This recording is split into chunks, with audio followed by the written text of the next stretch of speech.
प्रिय विद्यार्थियों, कलम सिंह बिसला में द यूट्यूब चैनल पर आपका स्वागत है। हम आज एक चैप्टर करवाने वाले हैं उपभोक्ता अधिकार।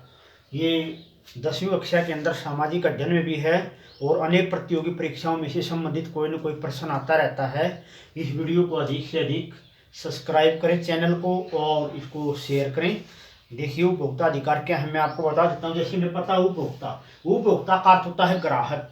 जैसे हम उपभोक्ता हैं, उपभोक्ता यानी ग्राहक बनकर के हम किसी दुकान पे जाते हैं तो प्राय हमारे साथ धोखाधड़ी हो जाती है। तो उपभोक्ता के क्या क्या अधिकार होते हैं मैं उनके बारे में बताने वाला हूँ। सबसे पहले संयुक्त राष्ट्र संघ ने निर्देश दिया था। नंबर 1 हम पढ़ लेते हैं यहाँ पर। संयुक्त राष्ट्र संघ ने सबसे पहले निर्देश दिया था उपभोक्ताओं के बारे में। कब? 1985 में, कि उपभोक्ताओं के अधिकारों की रक्षा की जाए। हर विश्व के देश की सरकारों को आदेश दिया संयुक्त राष्ट्र संघ ने कि 1985 में उपभोक्ताओं के अधिकारों की रक्षा के लिए कानून बनाए। तो विभिन्न देशों की सरकारों ने कानून बनाए, तो हमारे भारत में भी एक उपभोक्ता के अधिकारों के लिए कानून बनाए गए हैं। जैसे कि एक दुकानदार के पास जाते तो उपभोक्ता के कुछ अधिकार हैं, जैसे कि कोई वस्तु चुनने का अधिकार है। दुकानदार अपनी मर्जी से कोई वस्तु नहीं थोप सकता। हमें उसका मूल्य जानने का अधिकार है। उस वस्तु को ये देखने का अधिकार है कि वो हमारे स्वास्थ्य और सुरक्षा के लिए सही है, वो डुप्लीकेट तो नहीं है, नकली तो नहीं है, कोई उसके अंदर मिलावट तो नहीं है उपभोग की वस्तु में। तो इस प्रकार का हमें अधिकार है। उसकी गारंटी क्या है, उसकी वारंटी क्या है, उसका गारंटी वारंटी पत्र लेने का, खराब होने पर या कोई परेशानी होने पर उसको बदलवाने का, ये हमें अधिकार दिए गए हैं सरकार के द्वारा। और उसके अंदर उपभोक्ता जब बाजार में जाता है, किसी दुकानदार के पास जाता है, तो हमारे कुछ कर्तव्य होते हैं। कर्तव्य क्या होते हैं? जैसे कि हमें दुकानदार से गारंटी पत्र लेना चाहिए, वस्तु को अच्छे से देखभाल करके लेना चाहिए, उसका मूल्य सही देखना चाहिए। वस्तु चुनने का भी अधिकार है। वस्तु चुनने का अधिकार क्या है? मान लीजिए हम दुकानदार के पास कोई टीवी लेने गए हैं, तो वो अपनी मर्जी से ये नहीं कह सकता कि मैं ये टीवी दूंगा, आपको लेना तो लीजिए। नहीं, उसके पास 100-50 टीवी के सेट होंगे, 10-20 होंगे, उनमें से हमें चुनने का अधिकार है कि हम कौन सा टीवी सेट ले सकते हैं। कीमत जानने का अधिकार है, सुरक्षा का भी अधिकार है, खराब होने पर उसको बदलवाने का अधिकार है। तो इस प्रकार के हमें अधिकार भी हैं। कई बार उपभोक्ताओं के साथ धोखा होता है। कैसे धोखा होता है मैं बता देता हूं। देखिए, गारंटी पत्र नहीं देते, अधिक कीमत ले लेते हैं, नकली डुप्लीकेट वस्तु थमा देते हैं, मिलावट कर देते हैं, या चुनने का अधिकार नहीं देते हैं। इस प्रकार के हमारे साथ धोखे होते हैं। इसलिए हमें सावधान रहना चाहिए। चाहे हमारे साथ धोखा कुछ भी हो तो हमें उसकी शिकायत करनी चाहिए। सरकार ने हमारी सुरक्षा के लिए क्या बनाई है? उपभोक्ता अदालतें बनाई है 370 की। देखिए, नंबर 1 जिला फोरम, नंबर 2 राज्य फोरम, 3 केंद्र फोरम। समय समय पर इनके मामलों में बदलाव होते रहते हैं कि जिला फोरम में कितने तक का हमारे साथ धोखा हुआ है उसकी शिकायत करें, राज्य फोरम में कितने तक का धोखा हुआ उसकी शिकायत करें, केंद्र में कितने का तक धोखा हुआ उसकी शिकायत करें। अभी जनवरी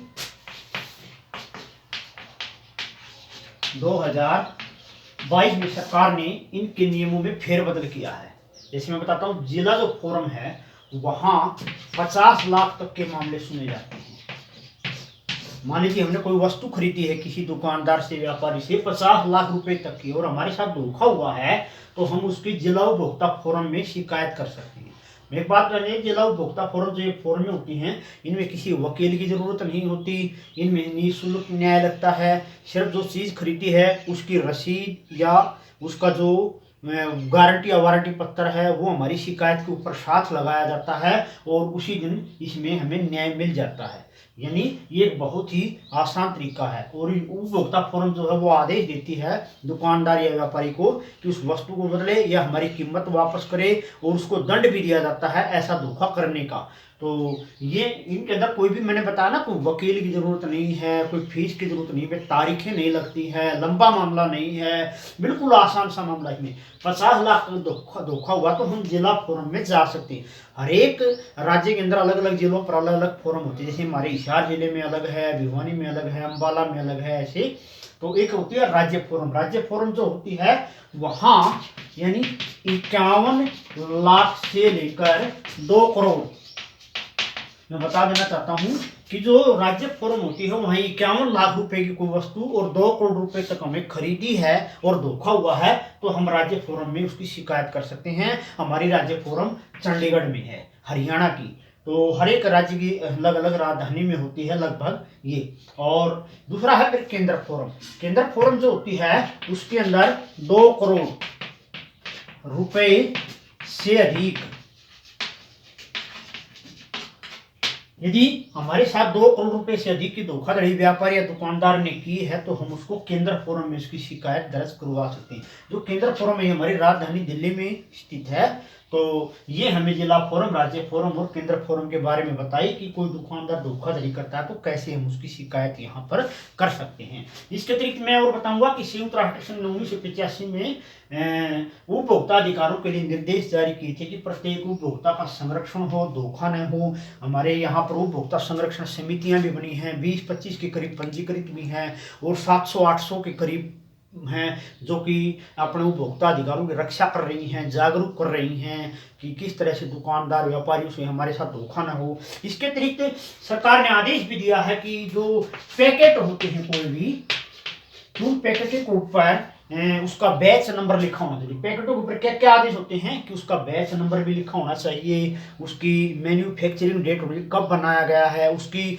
अवसान तिथि यानी जो खत्म होने की तिथि है वो भी जो है ना, उसको एक्सपायरी डेट जिसको बोलते हैं वो भी उसके ऊपर लिखी होनी चाहिए, उसकी कीमत लिखी होनी चाहिए, उसका वजन लिखा होना चाहिए, उसमें क्या क्या मिलावट है ये भी लिखा होना चाहिए। ये भी सरकार ने आदेश दिए हैं उपभोक्ताओं के अधिकारों के लिए। मतलब क्या, जो खाने के पैकेट होते हैं उनके ऊपर ये, यानी बनाने की तिथि, उसका बैच नंबर, उसका मूल्य, उसका वजन और उसकी समाप्ति की तिथि, इस प्रकार के उसके ऊपर ये होना चाहिए कि उसके अंदर क्या क्या, जैसे कार्बोहाइड्रेट क्या है या दूसरी चीजें जो भी होती हैं वो क्या होती है, जैसे विटामिन कितने हैं, इस तरह की चीजें उसमें लिखी होनी चाहिए।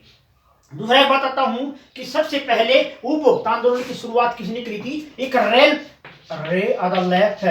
नाडर नाम का एक व्यक्ति था, उसने सबसे पहले उपभोक्ता अधिकारों की मांग और उपभोक्ता कानूनों पर काम किया था। रेल्फ नाडर, इसको याद रखेंगे। तो विश्व उपभोक्ता दिवस कब मनाया जाता है ये भी ध्यान रखें। विश्व उपभोक्ता दिवस ये हर वर्ष 15 मार्च को मनाया जाता है। ये पूरे विश्व का है, संयुक्त राष्ट्र संघ द्वारा प्रदत्त। और राष्ट्रीय उपभोक्ता दिवस, राष्ट्रीय का मतलब क्या होता है? भारत का राष्ट्रीय उपभोक्ता दिवस कब मनाया जाता है? ये 24 अक्टूबर को मनाया जाता है। ये 24 अक्टूबर को मनाया जाता है, इसको ध्यान रखेंगे।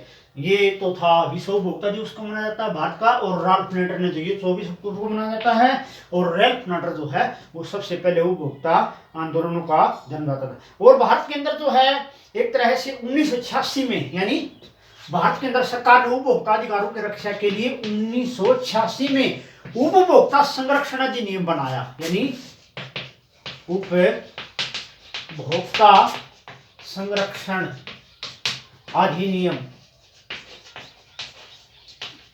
इसका मतलब क्या है कि 1986 में उपभोक्ता के अधिकारों की रक्षा के लिए अधिनियम बनाया। उसी के तहत ये जिला फोरम, राज्य फोरम, केंद्र इत्यादि की गई और उसी के तहत जो है राष्ट्रीय उपभोक्ता दिवस मनाने की शुरुआत की गई उपभोक्ताओं के अधिकारों की रक्षा के लिए। तो ये कुछ उपभोक्ताओं के बारे में थे। और बता देना चाहता हूं कि हमें कौन सी चीज खरीदनी चाहिए उपभोक्ताओं को समझने। सरकार ने किया है कि कोई भी जो चीज है वो ISI मार्का की चीज खरीदनी चाहिए।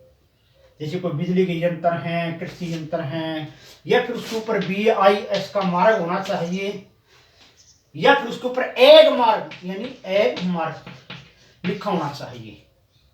ये निशान लगे हुए वस्तु खरीदते हैं तो उसका मतलब है कि उसको हम उपयोग करते हैं, वो हमारे स्वास्थ्य के लिए सही हैं, उनमें कोई जोखिम नहीं है, वो मानकों के ऊपर खरी हैं, धोखाधड़ी नहीं है, उनकी पैकिंग, उनका वजन, उनकी कीमत इत्यादि सारी सही हैं। तो इसलिए ISI BIS या एक मार्क ये निशान वाली हमें वस्तु खरीदनी चाहिए। आशा आपको उपभोक्ता अधिकारों का ये वीडियो पसंद आया होगा। अधिक से अधिक इसको सब्सक्राइब करें चैनल को और इसको शेयर करें। धन्यवाद।